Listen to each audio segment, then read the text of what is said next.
अस्सलाम वालेकुम नाज़रीन, आप देख रहे हैं IR की न्यूज़। मैं हूं कायनात मीर। नाज़रीन, इमरान नियाज़ खान ने अपने ताज़ा तरीन व्लॉग के इब्तिदा में पाकिस्तान तहरीक इंसाफ की कोर कमेटी के एलामिया के हवाले से गुफ्तगू की, जिसमें उन्होंने बताया कि एलामिया आगे आने वाले दिनों की सियासत पर बहुत असरअंदाज होने जा रहा है, क्योंकि पाकिस्तान तहरीक इंसाफ ने इस मीटिंग में काफ़ी अहम फैसले किए हैं। पाकिस्तान तहरीक इंसाफ ने एक एलामिया जारी किया है। उनकी कोर कमेटी की एक मीटिंग हुई थी और उसमें बहुत अहम चीज़ें हैं, जिन चीज़ों को लेकर पाकिस्तान तहरीक इंसाफ ने आगे बढ़ना है आने वाले दिनों में, वो चीज़ें यहाँ मौजूद हैं।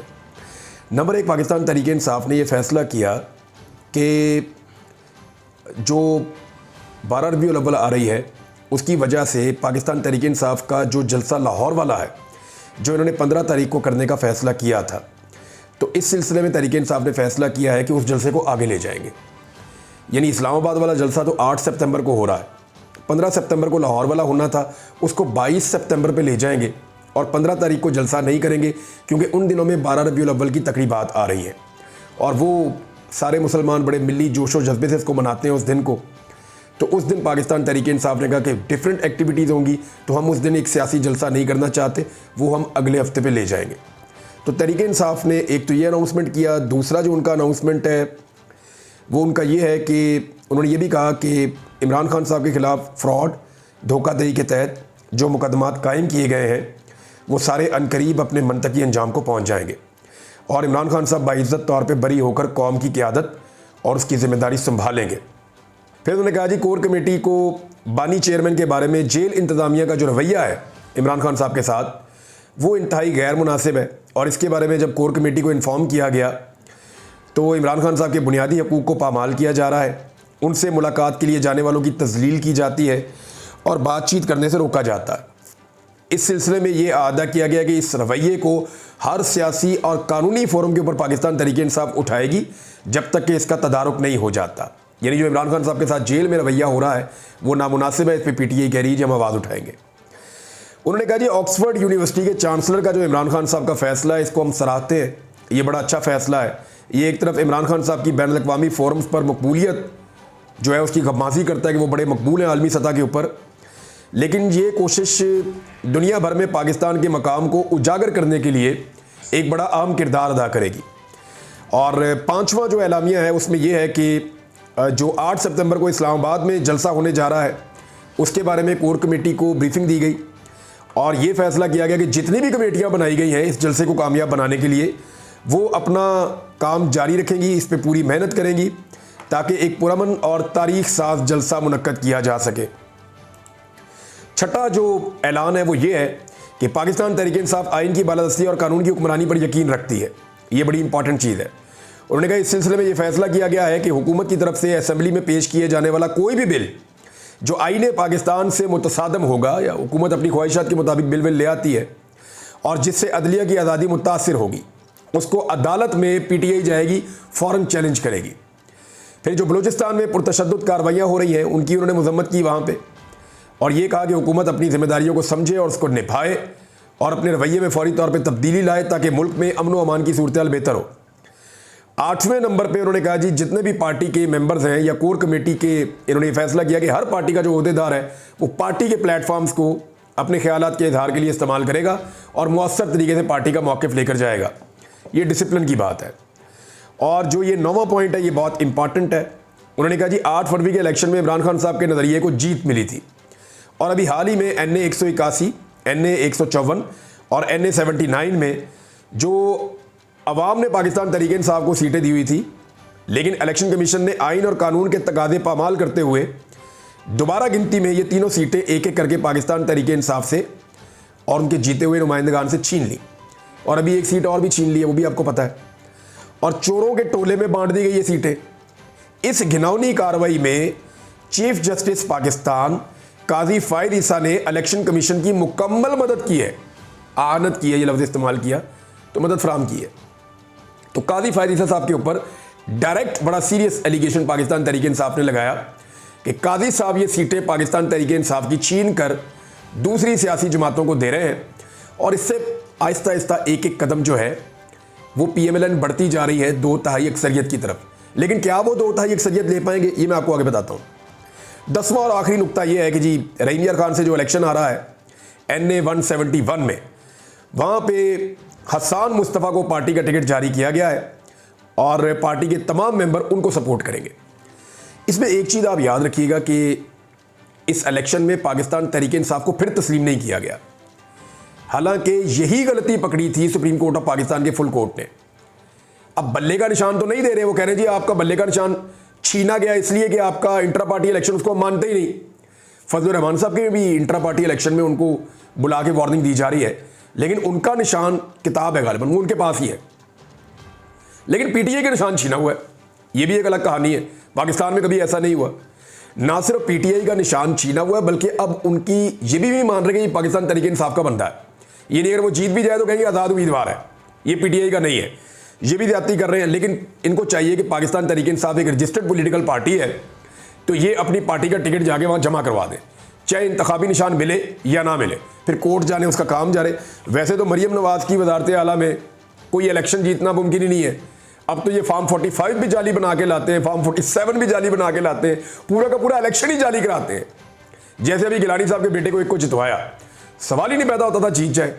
अगर ये फ्री एंड फेयर इलेक्शन हो गया तो पाकिस्तान तहरीक इंसाफ डेफिनेटली जीत जाएगी। इमरान रियाज ने मजीद बताया कि अगर ये इलेक्शन फ्री एंड फेयर हुआ तो पाकिस्तान तहरीक इंसाफ ये इलेक्शन जीत जाएगी। इसलिए हुकूमत पहले से ही पाकिस्तान तहरीक इंसाफ को रोकने की मंसूबाबंदी कर रही है। इलेक्शन कमीशन भी इस वक्त हुकूमत के साथ उनकी भरपूर मुआवनत करता हुआ दिखाई दे रहा है। इमरान रियाज ने मजीद बताया कि इस वक्त पाकिस्तान तहरीक इंसाफ की उम्मीद दरअसल 3 चीजों के साथ जुड़ी है। सबसे पहली उम्मीद उनकी इस्लामाबाद के जलसे से जुड़ी हुई है। इस्लामाबाद के जलसे की तैयारी में पाकिस्तान तहरीक इंसाफ ने जो मोमेंटम पकड़ा है वो खैबर पख्तूनख्वा से होता हुआ अब इस्लामाबाद और पंजाब में दाखिल होगा। अभी तक पाकिस्तान तहरीक इंसाफ ने 9 मई के बाद जो अवामी पावर शोज किए हैं वो खैबर पख्तूनख्वा तक ही महदूद रहे हैं, लेकिन 13 और 14 अगस्त की रात को पाकिस्तान तहरीक इंसाफ ने पंजाब और सिंध में भी अवामी ताकत का मुजाहरा किया था। उस पर रियासत का ये बयानिया था कि लोग 14 अगस्त की खुशी में बाहर आए हैं, जबकि हकीकत ये थी कि पाकिस्तान की अक्सरियत इमरान खान को पसंद करती है और जहां मौका मिलता है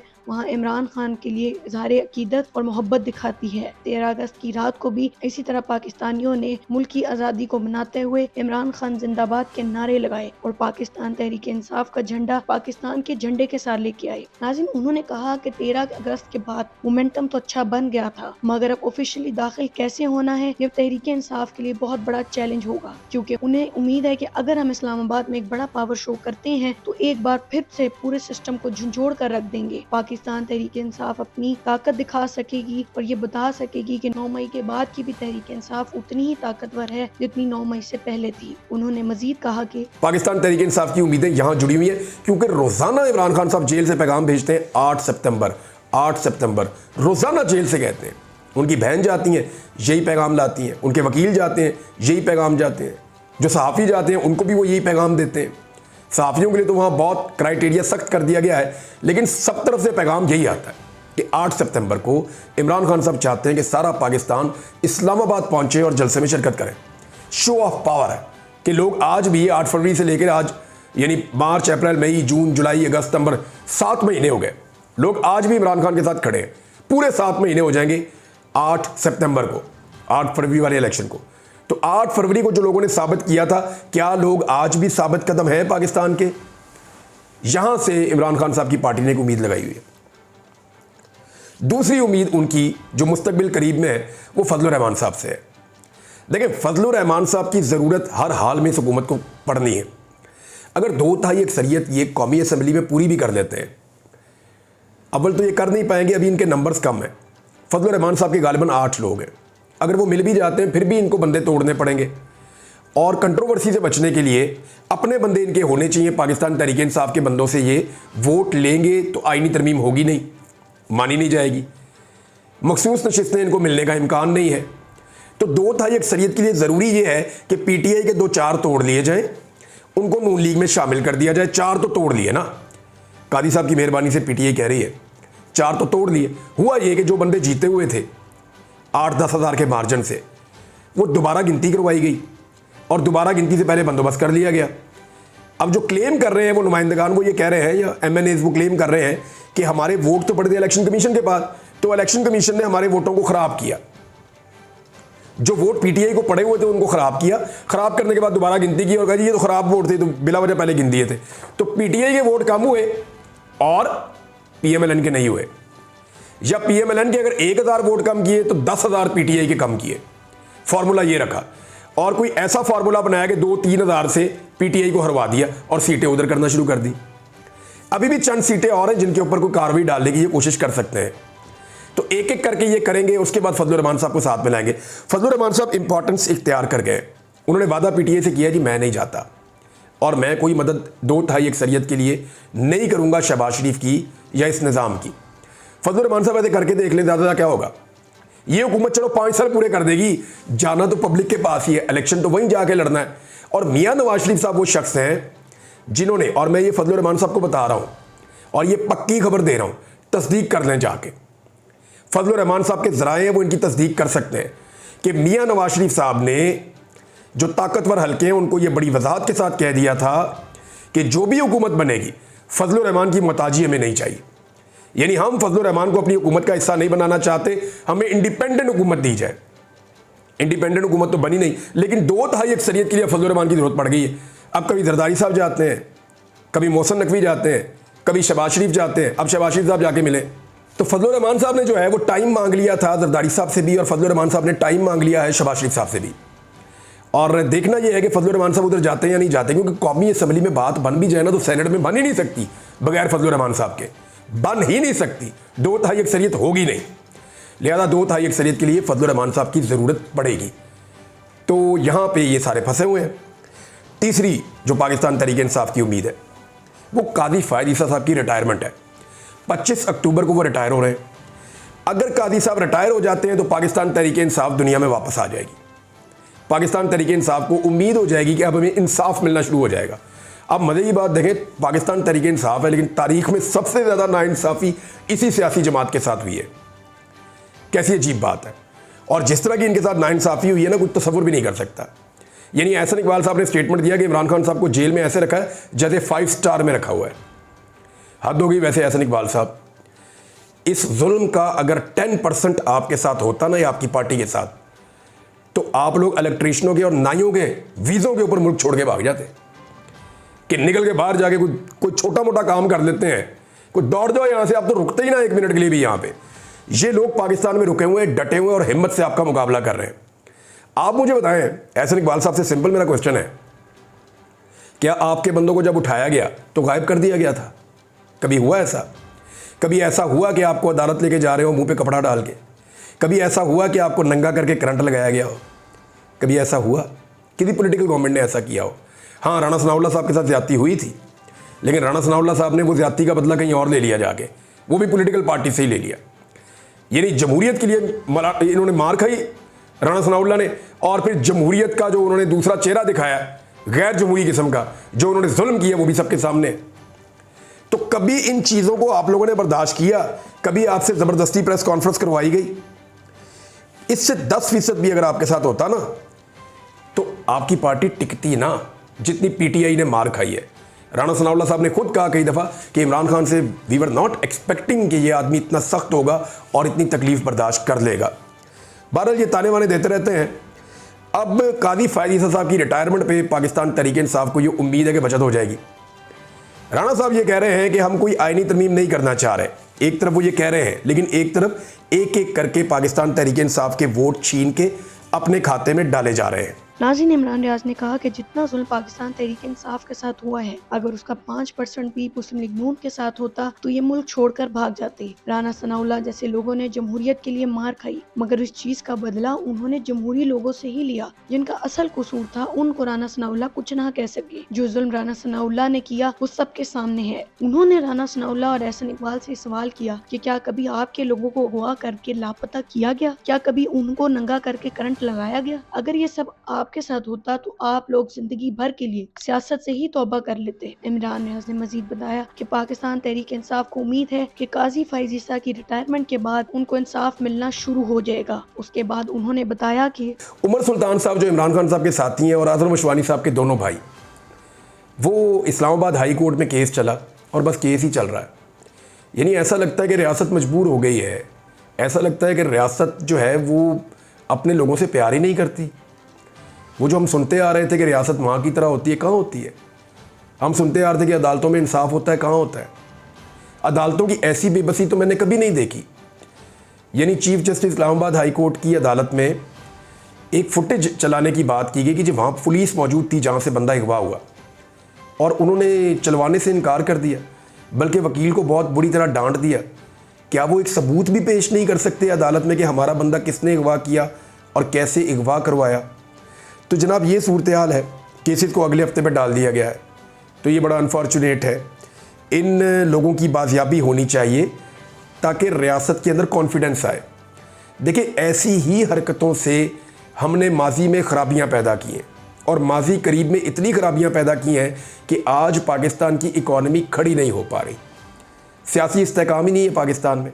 सियासी इस्तेहकाम होगा तो मुल्क के अंदर इस्तेहकाम आएगा।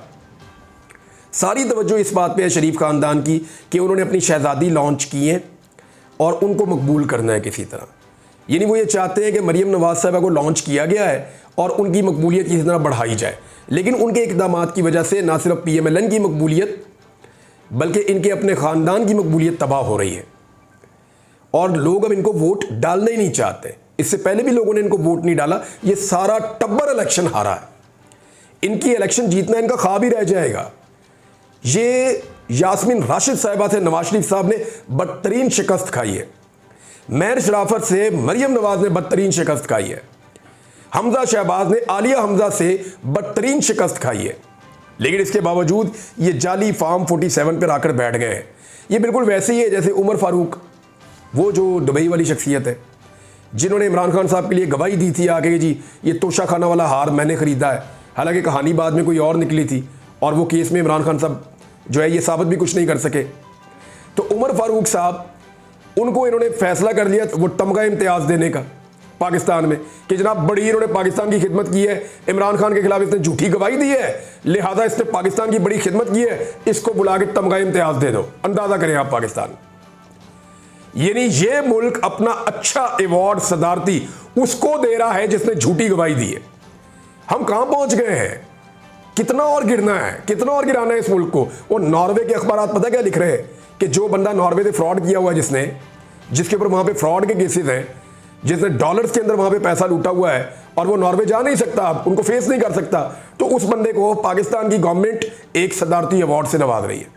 अंदाज़ा करें आप, क्या ये बेइज्जती नहीं है पाकिस्तान की?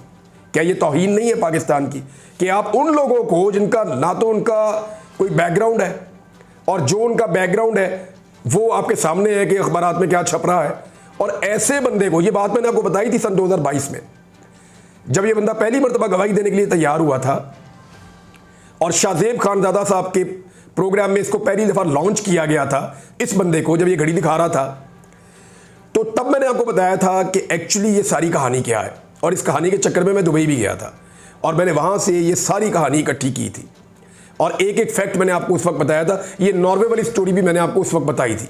नाज़रीन, उनका कहना था कि उमर फारूक जैसे लोगों को तमगे देकर हम दुनिया भर में अपना मजाक उड़वाते हैं कि पाकिस्तान कैसा मुल्क है जो करप्ट लोगों को सिर्फ इसलिए सरकारी तमगा देता है कि उस बंदे ने आपके सियासी मुखालिफ होने के नाते आपके सियासी मुखालिफ के खिलाफ झूठी गवाही दी। ये पाकिस्तान का मजाक उड़ाने वाली बात है। आखिर में उन्होंने खबर दी कि हुकूमत तौहीन अदालत के कानून को ही खत्म कर देना चाहती है, और इसके लिए वो भरपूर मनसूबाबंदी कर रहे हैं ताकि अदलिया की ताकत बिल्कुल छीन ली जाए और ये सब कुछ अपनी मर्जी से कर सकें। अब आने वाले दिनों में देखना होगा कि क्या हुकूमत ये सब कर सकेगी या नहीं। अब तक के लिए इतना ही। देखते रहिए IRK न्यूज़। अपनी मेजबान को इजाजत दीजिए। अल्लाह हाफिज।